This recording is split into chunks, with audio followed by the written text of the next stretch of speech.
केंद्रीय मंत्री चिराग पासवान ने एक बड़ा अपडेट दिया है, जहां पे उन्होंने कहा है कि अब उनके लिए चौकीदार दफादार बहाली के लिए हमने सरकार से बात की है। और उनके मंत्री लखिंदर पासवान जो कि बीजेपी के मंत्री हैं, उन्होंने साफ तौर पे कहा है कि हम चौकीदार दफादार संघ के जितने भी सदस्य हैं उनको साथ लेकर सम्राट चौधरी से मिलेंगे और इसके ऊपर बड़ा फैसला भी करेंगे। लेकिन आइए पूरी खबर क्या है हम विस्तार से जानने की कोशिश करते हैं। आपको बता दें कि बिहार में चौकीदार और दफादार अपनी लंबित मांगों को लेकर लंबे समय से संघर्ष कर रहे हैं, ये सभी जानते हैं। और हाल ही में हुए इस घटनाक्रम और अगर देखा जाए तो चौकीदार दफादार संघ से भी लगातार बातचीत हुई है और लखिंदर पासवान ने साफ तौर पर भरोसा दिलाया है कि वो जल्द ही इस मुद्दे पर सम्राट चौधरी से मुलाकात करेंगे और चौकीदार दफादार बहाली के जितने भी आश्रित हैं उन सभी को न्याय जरूर मिलेगा। लेकिन आपको बता दें कि चिराग पासवान की पहल है कि केंद्रीय मंत्री चिराग पासवान ने चौकीदारों को आश्वासन दिया है कि उनकी नियुक्ति का मामला उनकी प्राथमिकता में है और उन्होंने वादा किया है कि वह स्वयं और मंत्री लखिंदर पासवान मुख्यमंत्री के साथ एक प्रतिनिधिमंडल की भी बैठक करवाएंगे ताकि इस समस्या का अस्थायी समाधान निकाला जा सके। लेकिन अब अस्थायी की बात करें तो अब अस्थायी नौकरी नहीं होगी बल्कि अस्थायी नौकरी होगी। चौकीदारों ने बताया है कि सरकार अब उन्हें अनुबंध यानी कॉन्ट्रैक्ट पर रखने के बजाय अस्थायी रूप से नियुक्त करने पर विचार कर रही है। ये सबसे बड़ी खबर है। संजय पासवान और लखिंदर पासवान का समर्थन भी मिल रहा है। गन्ना मंत्री संजय पासवान और मंत्री लखिंदर पासवान ने भी चौकीदारों से मुलाकात की है और उन्हें मुख्यमंत्री से वार्ता कराने का पूरा भरोसा भी दिलाया है। ये चौकीदार दफादार जो संघ हैं उनका भी ये कहना है कि दोनों नेताओं ने हमें ये आश्वासन दिया है कि जल्द ही हम इस मामले में सम्राट चौधरी से मुलाकात करेंगे और सभी संघ के जो भी सदस्य हैं उनको भी साथ लेकर चलेंगे।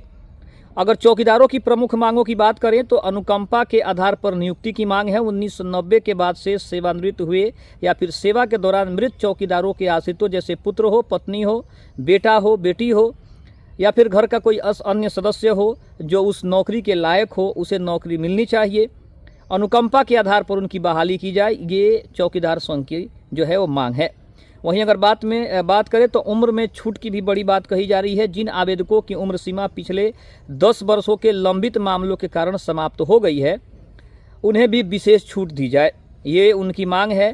क्षेत्रीय ड्यूटी की भी मांग की गई है। चौकीदारों का कहना है कि उन्हें थानों में रखने के बजाय उनके मूल क्षेत्रों में तैनात किया जाए ताकि वे अपराधियों और माफियाओं की सटीक जानकारी दे सकें। थानों में रहने से उनकी जान को खतरा बढ़ गया है और गुप्त सूचनाएं भी लीक हो जाती है। सबसे बड़ी मांग उनकी ये है कि उन्हें सुरक्षा को लेकर सबसे ज़्यादा चिंता है। रिपोर्ट में यह भी बताया जा रहा है कि बालू और शराब माफियाओं के खिलाफ सूचना देने पर चौकीदारों को निशाना बनाया जा रहा है। हाल ही में नवादा जिले के धमाल में जो है धमाके में एक चौकीदार की हत्या का मामला भी सामने आया है, जिस पर पुलिस ने कार्रवाई करते हुए गिरफ्तारियां भी की है। वर्तमान में चिराग पासवान और एनडीए सरकार के मंत्रियों के आश्वासन से चौकीदारों के बीच एक नई उम्मीद भी जगी है। उनकी पुरानी मांग जल्दी पूरी हो सकती है, ऐसी उम्मीद उन्हें जग रही है। लेकिन साथ ही साथ अगर बात करें तो बिहार की प्रशासनिक व्यवस्था और ज़मीनी हकीकत को भी दर्शाने का कहीं ना कहीं काम किया जा रहा है और इससे ये साफ है कि कहीं ना कहीं चौकीदार संघ की जो मांग है वो जायज़ है, क्योंकि उनका मानना है कि कहीं ना कहीं चौकीदार के जान को खतरा जिस तरीके से है और उनके खतरा को देखते हुए ये कहना बिल्कुल गलत नहीं होगा कि उनकी जो भी मांगे हैं वो जायज़ मांग है और उनकी मांगों पर विशेष तौर पर ध्यान देने की ज़रूरत है। वहीं अगर बात करें तो चौकीदारों ने एक बहुत ही गंभीर मुद्दा जो है उसको भी उठाया है कि उनके मूल क्षेत्रों गांव से हटाकर थानों में तैनात कर दिया गया है और वो चाहते हैं कि उनके मूल क्षेत्र में उन्हें रहने दिया जाए। थानों में रहने के बजाय वो अपने गांव में रहें, अपने घर में रहें तो वो ज़्यादा सुरक्षित रह सकते हैं। इसका नुकसान ये है कि चौकीदार ग्रामीण इलाकों में पुलिस की आँख और कान होते हैं, ये सभी जानते हैं। क्योंकि साफ तौर पर अगर देखा जाए तो चौकीदार दफादार जो है वो थानों के नाक कान होते हैं, आँख होते हैं, क्योंकि उन्हीं के द्वारा अपराधियों के बारे में या फिर भू माफियाओं के बारे में, भू खनन जो माफिया हैं उनके बारे में ये सारी जानकारी उन्हीं के द्वारा दी जाती है। तो कहीं ना कहीं उनकी मांग है कि उन्हें थानों में रखने के बजाय उनके घर में रखा जाए ताकि वो अपने घर में सुरक्षित रह सकें। मौजूद कुछ प्राइवेट ड्राइवरों या बिचौलियों की वजह से उनकी दी गई गुप्त सूचनाएं जो है माफियाओं तक पहुंच जाती है, जिससे उनकी जान को खतरा बढ़ जाता है। 2019 की नियमावली का विरोध भी है। चौकीदार 2019 में नई नियमावली को रद्द करने की भी बड़ी मांग कर रहे हैं। इस नियमावली के तहत उन्हें पुलिस अधीक्षक के सीधे नियंत्रण में कर दिया गया था, जिससे उन्हें लगता है कि उनकी सेवा की पुरानी व्यवस्था जो उनके पूर्वजों से चली आ रही थी, उनके अधिकार प्रभावित हुए हैं और वे चाहते हैं कि पुरानी व्यवस्था ही बहाल रहे। और इसके ऊपर लखिंदर पासवान और गन्ना मंत्री संजय पासवान ने भी ये बड़ी बात कही है और उनको कहा है कि उनकी सुरक्षा को देखते हुए, मांगों को देखते हुए इस पर विचार करना बेहद ज़रूरी है कि उनकी सुरक्षा कैसे हो, वो कैसे ज़्यादा सुरक्षित रहें, इसके ऊपर ध्यान देने की सख्त ज़रूरत है। वहीं अगर बात करें तो बिना बहाली के काम का दबाव जो है, विडंबना सामने आई है कि कई लोग पिछले 10 से 15 सालों से ड्यूटी तो कर रहे हैं, नोटिस भी तामीला कर रहे हैं, लेकिन कागजों पर उनकी बहाली अभी तक लंबित है, यानी वे बिना किसी अधिकार या सुरक्षा के काम कर रहे हैं। वहीं अनुकंपा की श्रेणी का विस्तार भी करने की बात है। उनकी एक महत्वपूर्ण मांग ये है कि नियुक्ति के नियमों में बदलाव करके आश्रितों की परिभाषा को बड़ा किया जाए। इसमें केवल पुत्र ही नहीं बल्कि विधवा पत्नी, पोता पोती और नातिन नतनी को भी शामिल करने की वकालत की गई है, ताकि परिवार की आजीविका सुरक्षित रहे। ये खबर केवल नौकरी के लिए नहीं बल्कि बिहार के ग्रामीण सुरक्षा के ढांचे को फिर से दुरुस्त करने की एक बड़ी मांग है। चिराग पासवान का इस मुद्दे को उठाना राजनीतिक रूप से भी महत्वपूर्ण है, क्योंकि यह समाज के सबसे निचले और मेहनतकश तबके से जुड़ा हुआ मामला है।